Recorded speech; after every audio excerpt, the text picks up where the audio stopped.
합독은 1장 20절에서 22절까지 합독하겠습니다.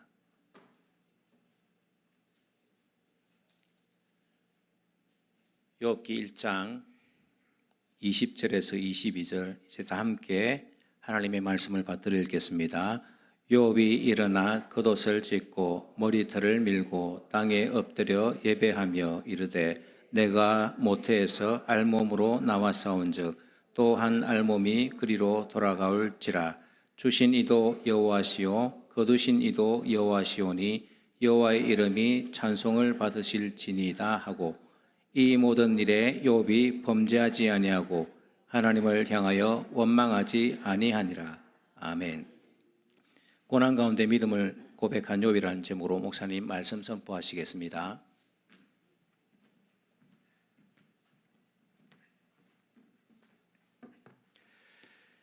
할렐루야. 우리 전우자우 성도들에게 하나님께 감사합시다. 한번 인사합시다. 오늘 맥주 감사절인데 감사절뿐만 아니라 우리 살아가는 모든 날 동안 하나님의 풍성하신 은혜를 풍성하게 감사하는 우리 성도들이 되시면 좋겠습니다. 오늘 7월 첫 주일이자 한 해의 절반을 돌아보며 감사하는 맥주 감사주일입니다. 지난 6개월 동안 여러분 자신과 가정을 인도하신 하나님, 또 생업을 지켜주시고 우리 신평교회와 함께 하신 하나님께 마음껏 찬송하고 영광을 돌리면 좋겠습니다. 공교롭게도 오늘 여러분과 함께 나눌 말씀이 욥기입니다. 감사절에 성경에서 가장 큰 고난을 겪은 욥 이야기를 전해야 한다니 참 아이러니한 일이지만 또 하나님의 뜻이 있을 것이라 생각합니다. 오늘 여기 계신 성도들 가운데도 감사절이지만은 삶이 너무나 힘들어서 무엇을 감사해야 할지, 지쳐버려서 무엇이 감사한지 생각나지 않은 분도 계실 수 있습니다. 오늘 말씀을 통하여 하나님의 음성을 함께 들을 수 있으면 좋겠습니다. 욥기는 1장에서 42장까지 있는데 욥의 이야기를 기록한 말씀입니다. 욥기서의 저자는 다양한 견해들이 있지만은 욥의 이야기지만은 이게 욥이 기록했는지 누구 다른 저자가 기록했는지 명확하지는 않습니다. 단지 욥기의 저자는 내용을 살펴보면 상당한 문학적인 재능을 가지고 있고 또 깊은 영적인 소양을 가진 고대의 현자였을 것으로 추정을 합니다. 말씀을 보면 자연에 대해서도 해박한 지식이 있고 외국 문물에도 익숙한 자였습니다. 욥기의 그 시기, 욥기 사건이 있었던 시기는 많은 신학자들이 창세기가 있는 족장시대로 이야기를 합니다. 왜냐하면 이 욥기에 기록된 욥의 수명이 족장시대의 수명과 비슷합니다. 42장 16절에 보면 이 사건 마지막에 욥이 그 이후에 140년을 살았다 하니까 실제로는 한 200세 정도는 살지 않았을까. 이것이 족장 시기의 수명과 비슷하거든요. 또 욥의 재산을 측정하는데 1장에 보면 금, 은보다 가축으로 측정하는 이러한 방식도 족장 시대의 방식이었습니다. 또한 욥이 가정에서 제사장 역할을 하였고 특별히 욥기에 하나님을 엘샤다이라고 표현한 것이 31번이나 되는데 족장시대에 이러한 표현들이 많았거든요. 아마 족장시대 시기였다면 그 가운데 많은 학자들은 아브라함 시대의 사람이었을 것이다 라고 추정을 해요. 아브라함이 기원전 2000년경에 살았던 분이라고 하면 지금부터 약 4000년 전 이야기가 바로 이 욥기서의 욥의 이야기라고 보시면 되겠습니다. 욥은 어떤 분이었는가? 1절 말씀 보실까요? 1장 1절 시작. 우스 땅에 욥이라 불리는 사람이 있었는데 그 사람은 온전하고 정직하여 하나님을 경외하며 악에서 떠난 자들아. 어느 땅에? 어느 땅? 우스 땅. 역시 정확한 위치는 모릅니다. 학자들은 아라비아, 그러니까 사우디아라비아에 있는 그 큰 사막 있잖아요. 그 북부 쪽일 것이다. 갈대아 땅과 접경 지역일 것이다. 그렇게 추정을 합니다. 욥이 어떤 분이었는가? 우스 땅에 살았고 그 다음 더 중요한 것은 그 다음 말씀이죠. 온전하고 정직하여 하나님을 경외하고 악에서 떠난 자이다. 그러니까 윤리적으로도 선하고 영적으로 신앙적으로도 경건한 분이 바로 욥이었습니다. 2절에 보면 아들 7과 딸 3이 있었으니까 자녀의 복도 받았죠. 그리고 3절 보시면 그의 소유물이 양이 7,000마리, 낙타가 3,000마리, 소가 500결이, 암나귀가 500마리니까 꽤 큰 부자였습니다. 그 다음 종들도 많았고 이 사람은 동방 사람 중에 가장 훌륭한 자였다. 그러니까 소유와 삶과 인격에 있어서 큰 자라는 것을 알 수가 있습니다. 4절과 5절을 보면 또 한 가지가 나와요. 자녀들이 잔치를 벌이고 난 다음에 아버지 욥이 자녀들을 위하여 제사를 하나님께 드려요. 혹시 자녀들이 그 부요한 잔치 가운데 하나님 앞에 범죄한 일이 없을까 봐 성결케 하는 잔치를 아버지가 아들의 이름으로 하나님께 예배했다는 것입니다. 그러니까 욥이 어떤 분인가 보면 영적으로 대단히 민감한 사람이었음을 알 수 있습니다. 자녀들도 하나님 앞에서 바로 서도록 열심히 이끌어가는 분이 욥이었습니다. 참 귀하고 대단한 분이지요. 그러니까 하나님과의 바른 관계, 사랑과의 바른 관계 속에서 살던 사람이었습니다. 이런 욥이었는데 어느 날 갑자기 욥에게 재앙이 닥쳐옵니다. 이유를 알 수 없는 고난이었지요. 어느 날 갑자기 한 종이 욥에게 달려와서 이르기를 서바 사람이 와서 주인의 소와 나귀를 빼앗고 종들을 죽였습니다. 이 말을 하고 있는데 또 다른 사원이 달려오더니만 주인님 하늘에서 불이 떨어져서 주인님의 양과 종들을 다 살라버렸습니다. 이 말을 하고 있는데 또 다른 종이 뛰어드니만 주인님 갈대아 사람들이 무리를 지어서 주인님의 낙타를 빼앗고 종들을 죽여버렸습니다. 그가 아직 이 말을 하고 있는 동안에 또 다른 사환이 달려와서 말하는데 주인님의 자녀들이 맏아들 집에서 음식을 먹고 있는데 큰 바람이 불어오더니 집 모퉁이를 치니까 집이 우수수수 무너져서 주인의 아들이 다 죽어버렸나이다. 이렇게 된 거예요. 이 모든 일이 순식간에 일어났습니다. 사랑하는 여러분, 생각해 보십시오. 세상에 재앙도 이럴 수가 있습니까? 재산이 잃어버리고 종들까지 잃어버리고 10명의 자녀까지 모든 것을 다 잃어버렸습니다. 청청병력이지요. 푸른 하늘의 날벼락 같은 일이었습니다.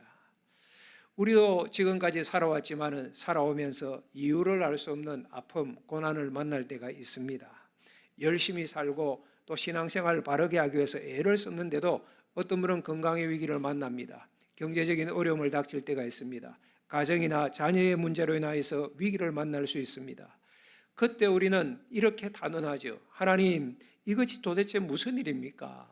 왜 나에게 이런 일이 닥쳐옵니까? 제가 무엇을 잘못했습니까? 하나님께 응석 부릴 때도 있습니다. 오늘 본문에 욥도 이유를 알 수 없었습니다. 그런데 말씀을 보니 이 욥의 고난 배후에는 사탄이 있었습니다.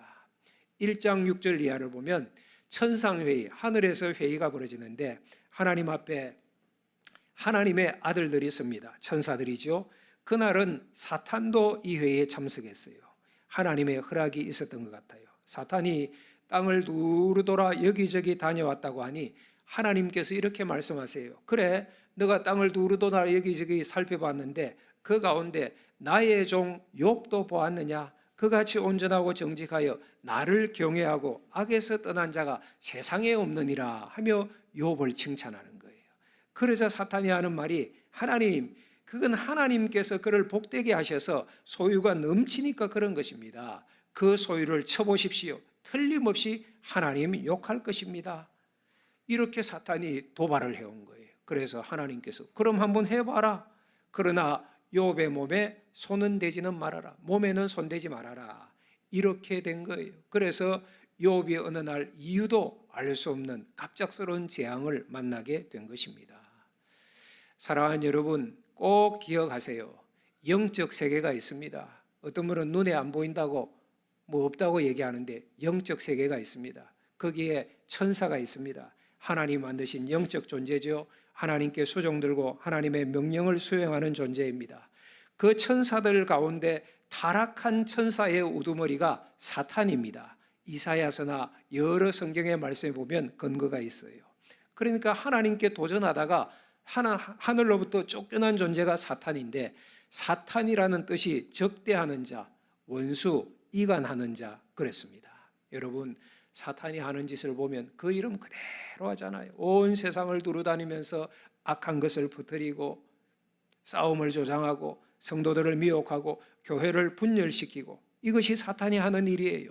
야고보서 4장 1절에서 6절 이하에 보면 싸움, 정욕, 살인, 시기, 간음, 이런 죄들이 하나님과 원수가 된다고 했는데 이런 죄가 어디에서 오느냐? 그 다음 말씀 4장 7절에 보면 그런즉 너희는 하나님께 복종할지어다 마귀를 대적하라 그리하면 너희를 피하리라. 앞에 있는 이런 살인, 다툼, 죄악들이 마귀, 사탄의 배후가 있다는 것을 말하면서 사탄을 대적하라고 말씀하는 거예요. 여러분, 분별해낼 수 있어야 됩니다. 세상에서 싸움도 많이 있지만은 죄송하지만 오늘 교회 안에도 다툼들이 있더라고요. 교인들끼리도 다투고. 그런데 교회 안에 싸움이 붙으면 어떨 때는 세상 싸움보다 더 치졸해요. 화해가 안 됩니다. 살펴보니 각자 자기 믿음이 있는 거예요. 자기가 생각하는 바른 올바른 믿음이 있는 거예요. 그러니까 믿음 가지고 싸우니까 끝이 나겠어요. 끝까지 가라, 끝까지.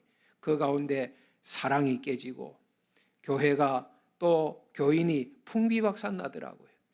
그 뒤에는 누가 있을까요? 사탄이 있는 거예요. 사탄이.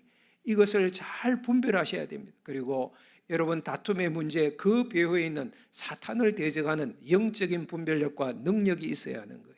그래서 여러분 교회 안에서 신앙생활 하다가 교회 안에서 다툴 만한 일이 있거든 차라리 져 주십시오. 하나님께서 판단하실 거예요. 오해하지 말 것은 우리가 살아가는 이 세상의 모든 고통이 사탄의 시험은 아닙니다. 많은 경우는 인생사의 자연적인 일이죠. 여러분 날 때부터 병약하게 태어날 수 있습니다. 어떤 분은 잘 살다가 예측하지 못한 사고를 자연스럽게 일반적인 일로 만날 수도 있습니다. 나의 부족으로 공부 열심히 하지 못하여서 학생들 가운데 어떤 학생들은 기대한 대학, 좋은 대학에 가지 못할 수도 있습니다. 일반적으로 있는 일들이에요. 그런데 문제는 이런 아픔을 사탄이 도구로 쓸 수 있다는 거예요. 이 아픔 때문에 좌절하게 하고 하나님 원망하게 하고 나중에는 신앙도 버릴까 이렇게 되어지는 거예요. 그래서 성령 충만하셔야 됩니다. 따라합시다. 성령 충만. 영적으로 충만하지 않으면 이런 아픔 가운데서 우리의 믿음이 흔들흔들 거릴 수 있는 거예요. 그런데 오늘 본문의 욥의 경우에는 사탄이 시험하도록 누가 허락하셨어요? 누구죠? 하나님께서 허락하셨어요. 왜 그렇게 하셨을까? 욥같이 귀한 분인데 말입니다. 하나님이 사탄의 술수에 빠지신 것입니까? 그렇지 않습니다.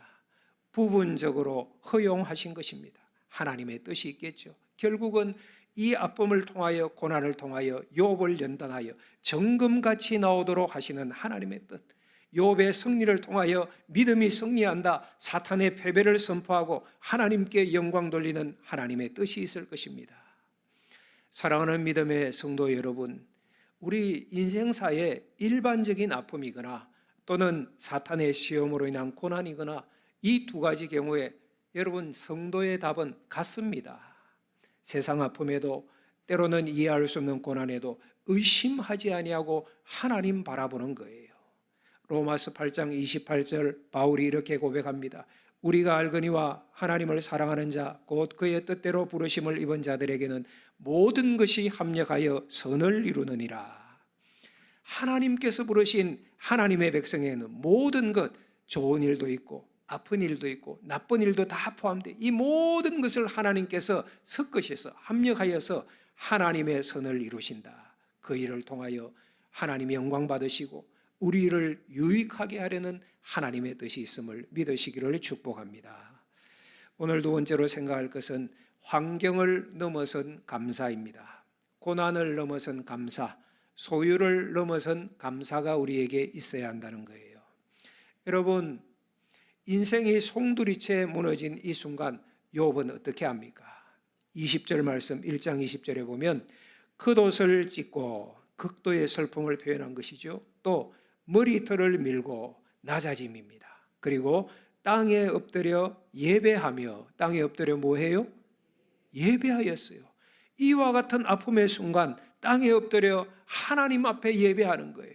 아마 하나님의 섭리가 있을 것이야, 하나님의 뜻이 있을 것이야, 그것을 믿으면서 결국은 하나님을 예배하는 이 욥의 모습 보십시오. 땅에 엎드려 예배하며 어떻게 고백하느냐? 1장 21절 22절을 보세요. 함께 읽습니다. 이르되 내가 모태에서 알몸으로 나왔은즉 또한 알몸이 그리로 돌아가올지라. 주신 이도 여호와시요 거둔 이시도 여호와시오니 여호와의 이름이 찬송을 받을지니라 하고 이 모든 일에 욥이 범죄하지 아니하고 하나님을 향하여 원망하지 아니하니라. 위대한 고백이죠. 욥의 고백이 뭡니까?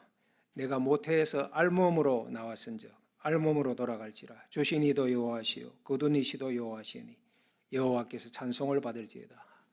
피를 토할 고통 속에서도 오히려 하나님의 주권과 통치를 인정하고 하나님께 맡기고 하나님을 찬양하지 않습니까?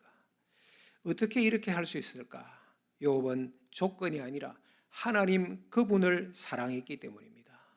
욥이 사탄이 뭐라고 했습니까? 하나님께서 복 주셔서 욥이 부자니까 행복하니까 그렇지 소유를 빼앗아가면 틀림없이 하나님을 욕할 것입니다 했는데 욥은 세상 복 다 빼앗겨도 소유가 사라져도 하나님을 찬양합니다. 그러니까 사탄이 참패당한 것이죠. 사랑하는 여러분, 하나님은 욥뿐만 아니라 우리를 통하여서도 이것을 보기 원하십니다. 세상 복이 아니어도 나는 하나님 한 분만으로 만족합니다. 이 고백이 항상 우리 가운데 있기를 하나님께서는 기대하시는 거예요. 욥을 통하여 우리의 신앙의 동기도 한번 살펴봐야 됩니다. 사랑하는 여러분, 우리도 단지 세상 복을 위하여 하나님 믿는 자들이 아닙니다. 우리의 신앙의 기초는 하나님과의 관계입니다. 하나님은 독생자 예수 그리스도를 십자가에 내어주실 만큼 우리들을 사랑하셨습니다. 그리고 선한 목자로서 우리를 지금까지 항상 우리를 이끌어 가십니다. 그러하니 이해되지 않는 고난에도 하나님의 주권과 사랑을 믿고 최상의 길로 하나님께서 인도하실 것이다. 끝내는 우리의 모든 눈물을 우리 눈에서 닦아주실 것이다. 그리고 완전한 공의와 평화의 나라로 인도하여 주실 것을 믿으시는 주의 종들이 되시기를 바랍니다. 그래서 바울은 고린도전서 15장 58절에서 이렇게 말씀했죠. 그러므로 내 사랑하는 형제들아 견실하며 흔들리지 말며 항상 주의 일에 더욱 힘쓰는 자들이 되라. 이는 너희 수고가 주 안에서 헛되지 않은 줄을 알미라. 히브리서 12장 2절 믿음의 주요 또 온전하게 하시는 인 예수를 바라보자. 찬송가 413장 찬송 우리가 즐겨 부르는 찬송입니다. 내 평생에 가는 길 순탄하여. 이 찬송 작시자 제가 여러 번 말씀드렸지만은 호레이셔스 베포드 미국 시카고의 명망 높은 변호사였지요. 재산도 많았고 무디교회 회계 집사로 신실한 그리스도인이었습니다. 그런데 1891년 미국 시카고에 큰 화재가 일어나서 집과 전 재산이 불타버렸어요. 가족들이 지치고 또 아내가 건강이 좋지 않아서 가족을 위로하려고 영국행 여객선에 아내와 내 딸을 먼저 태워보내고 자신은 뒷마무리하고 따라가려고 했는데 그 배가 항행하다가 다른 배와 부딪혀서 침몰한 거예요. 내 딸은 바다에 빠져 익사하고 아내만 살아남았습니다. 이 전보를 스페포드가 받고 아내를 위로하기 위해서 만나러 가던 중에 그 침몰 지역을 지나면서 밤새 울부짖으며 기도하였는데 처음에는 얼마나 마음이 아팠겠습니까? 그런데 그 기도 가운데 하나님께서 주시는 놀라운 평안을 맛보고 이 찬송을 작시한 거예요. 내 평생에 가는 길이 순탄하여서 늘 강 같든지 아니면 큰 풍파로 무섭고 어렵든지 나의 영혼은 늘 편하다. 내 영혼 평안해. 우리 1절만 한번 찬양해 볼까요?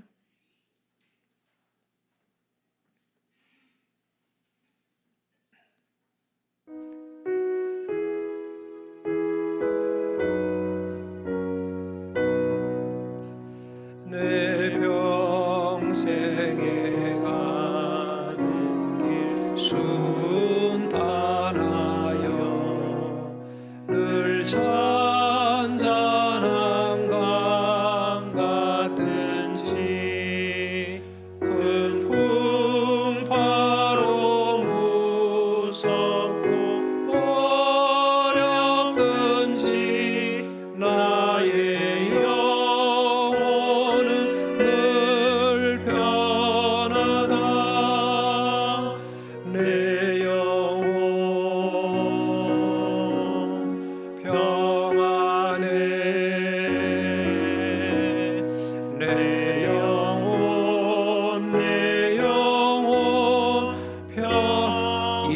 합시다.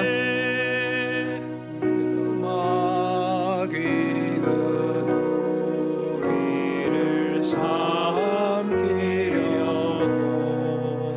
이 벌리고 달려와도 주 예수는 우리의 대장 되니 끝내 싸워서 이기리라. 내 영혼 평안해. 내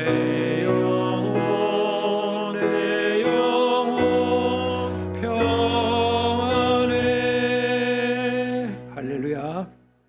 손양은 목사님도 1948년 여순반란 사건 때 사랑하는 두 아들 동인이 동신이 공산주의자들에 의해서 총에 맞아 순교하였잖아요. 그때 장례식 때 유명한 10가지 감사 우리가 기억하고 많이 들어왔습니다. 이런 감사를 드렸죠.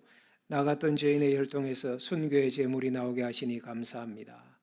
많은 성도 중에 이런 보배를 나에게 맡겨주셔서 감사합니다. 삼남 삼녀 중에 가장 아름다운 장남과 차남을 바치게 하셨으니 감사합니다. 그리고 마지막에는 역경 중에도 하나님의 사랑을 깨닫게 하시고 내 아들을 죽인 원수를 아들 삼을 수 있는 사랑 주신 하나님께 감사합니다. 이런 감사를 손 목사님이 드렸다고 하는데 오늘 본문 말씀 주신 이도 여호와시요 거두어 가신 분도 여호와시니 여호와를 찬송합니다. 이 고백을 실천한 귀한 분 아니겠습니까? 오늘 맥주 감사주일인데 여러분 구약의 맥주절은 이스라엘 백성이 가나안 땅에서 첫 열매를 거두고 드린 감사였습니다. 그러니까 아직 풍성한 가을 감사는 오지 않았어요. 마지막 추수는 오지 않았을 때입니다. 여전히 갈 길은 많고 할 일은 채워야 될 일들은 많았을 것입니다. 그럼에도 불구하고 지금까지 인도하신 하나님이시니 앞으로도 인도하실 것을 믿고 드리는 신뢰의 감사절이 구약의 맥주절입니다. 사랑하는 여러분, 참된 감사는 내 소유가 얼마냐에 있지 않습니다. 내 삶의 주인이 누구신가를 고백하는 데 있는 거예요. 오늘 이 예배 참여하신 여러분들의 주인은 누구십니까? 세상의 사람들은 여러 가지로 겉으로는 이런저런 얘기하지만 실제로는 자기 자신이 인생의 주인일 것입니다. 어떤 사람은 마치 돈이 주인인 것처럼 건강이 주인인 것처럼 그렇게 얘기할 수 있습니다. 여러분의 삶의 주인은 누구십니까? 하나님 맞습니까? 확실합니까? 여러분들이 답해 보시기 바랍니다. 마음 중심으로 이 시간 내 삶의 주인은 하나님이십니다. 고백해 보십시오. 내 삶의 주인은 하나님이십니다. 한번 따라 합시다. 하나님이 주인이십니다. 진심의 고백이기를 바랍니다. 환경을 넘어선 감사예요. 고난을 넘어선 감사, 소유를 넘어선 감사지요. 이게 욥만 아니라 우리가 드려야 될 감사 아니겠습니까? 그리고 여전히 계시는 여호와 하나님을 바라보는 우리가 되어야 할 것입니다. 욥도 자신이 왜 고난을 당하는지 이유를 알지 못하였어요. 오늘 1장을 주로 보지만은 2장으로 가면 사탄이 욥의 생명은 건드리지 못하지만은 그의 몸을 칩니다. 발바닥에서 정수리까지 종기가 나서 가려워서 견딜 수가 없어 제 가운데 죄를 뒤집어 쓰고 질그릇 조각으로 몸을 긋습니다. 그 비참한 모습을 보면서 아내가 이렇게 얘기해요. 당신이 그래도 온전함을 지키느냐? 하나님을 욕하고 죽어라. 비참하고 애통하지요. 자녀들이 죽고 아내가 남았는데 아내가 와서 이런 얘기를 하다니 얼마나 애통스러운 일입니까? 그런데도 2장 10절에 보면 우리가 하나님께 복을 받았은즉 화도 받지 아니하겠느냐 하고 이 모든 일의 입술로 범죄하지 아니하니라. 욥이 이렇게 한 거예요. 3장을 넘어가면 욥의 친한 친구들 세 사람이 욥을 위로하기 위해서 옵니다. 그리고 욥을 보니까 너무 안타깝거든요. 그런데 대화 가운데 고난의 이유를 찾으러 갑니다. 그리고 욥을 정죄합니다. 틀림없이 너에게 무슨 실수가 있었을 거야. 하나님 앞에 범한 죄가 있지 않는지 살펴보라고. 이렇게 친구들이 얘기해요. 야속하고 야속하지요. 세상은 그런 것 같아요. 무슨 일이 생기면 진정한 위로보다는 이유를 찾으려 하고 죄인을 찾으려 하고 위로하러 왔다면서 정죄하고. 그러니 사랑하는 여러분, 무슨 일 생기면 세상에서도 위로받을 수 있지만은 진정한 우리의 위로는 주님밖에 없다는 것을 알고 주님을 바라보셔야 됩니다. 하늘의 위로가 있는 것입니다. 욥도 계속되는 아픔과 친구들과의 변론에 순간순간 갈등합니다. 그리고 단식합니다. 자기의 의를 주장할 때도 있습니다. 그리고 드디어 38장에 보면 하나님께서 말씀을 하세요. 그동안 침묵하셨던 하나님께서 욥기 38장 이후에 등장하셔서 욥을 향하여 그의 친구들을 향하여서 하나님의 초월적인 주권을 선포하십니다. 이 세상의 모든 일을 하나님께서 다스리시고 너희는 이해하지 못할지라도 나에게는 계획과 섭리가 있다는 것을 선포합니다. 하나님 앞에 인생의 연약함을 선포합니다. 그리고 하나님 앞에 교만해졌던 인생의 죄악을 하나님께서 지적하시는 장면이 38장 이후에 나와요. 하나님의 이 모든 말씀을 들었던 욥이 마지막 42장에 보면 하나님 앞에 하나님 그렇습니다. 제가 죄인이었습니다. 자신의 무지와 교만을 회개하면서 이렇게 고백해요. 욥기 42장 5절 우리 다 같이 읽겠습니다. 내가 주께 대하여 귀로 듣기만 하였사오나 이제는 눈으로 주를 배움나이다.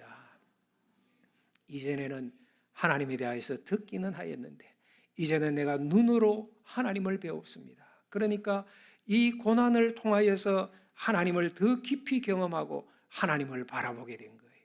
더 하나님 가까이 욥이 나가게 된 것입니다. 사랑하는 여러분, 오늘 여러분 삶에 아픔이나 고난이 없습니까? 내 손을 여전히 붙들고 계시는 하나님을 바라보십시다. 하나님은 독생자 예수 그리스도를 아낌없이 내어주셨어요. 십자가 죽으심으로 고난과 악의 문제에 배어있는 사탄의 권세를 깨뜨리시고 우리를 구원하셨습니다. 그것뿐만 아니라 지금도 우리 곁을 떠나지 않고 영원히 우리와 함께 하십니다. 오늘 이 예배 참여한 성도 여러분, 수고하고 무거운 모든 짐들을 하나님 앞에 내려놓고 욥처럼 고백하십시다. 주신 이도 여호와시요 거둔 이시도 여호와시오니 여호와의 이름이 찬송을 받을지어다. 자막을 한번 보여주시면 좋겠네요. 자막을 한번 보여주시면 같이 읽어봅시다. 주신 이도 여호와시요 거두신 이도 여호와시오니 여호와의 이름이 찬송을 받으실지니라. 조금 크게 해볼까요? 여러분의 신앙의 고백이 되면 좋겠습니다. 시작. 주신 이도 여호와시요 거두신 이도 여호와시오니 여호와의 이름이 찬송을 받을지니이다. 아멘. 조금 크게 하라니까 진짜로 조금만 더 크게 하세요. 이 신앙이 여러분의 신앙 고백이 되고 오늘 맥주감사절에 오늘뿐만 아니라 살아가는 모든 날 동안 우리의 평생의 고백이 되면 좋겠어요. 주신 이도 여호와시요 거두신 이도 여호와시니 여기까지를 끊으면 이 세상의 모든 일을 하나님이 다스리시고 섭리하시니 결론은 하나님의 이름이 찬송을 받으소서. 이것이 우리의 인생의 결론이 되어야 되고 우리의 삶이 되어야 될 줄 믿습니다. 이런 감사의 날이 되기를 주님의 이름으로 축복합니다. 우리 찬양합시다. 주 품에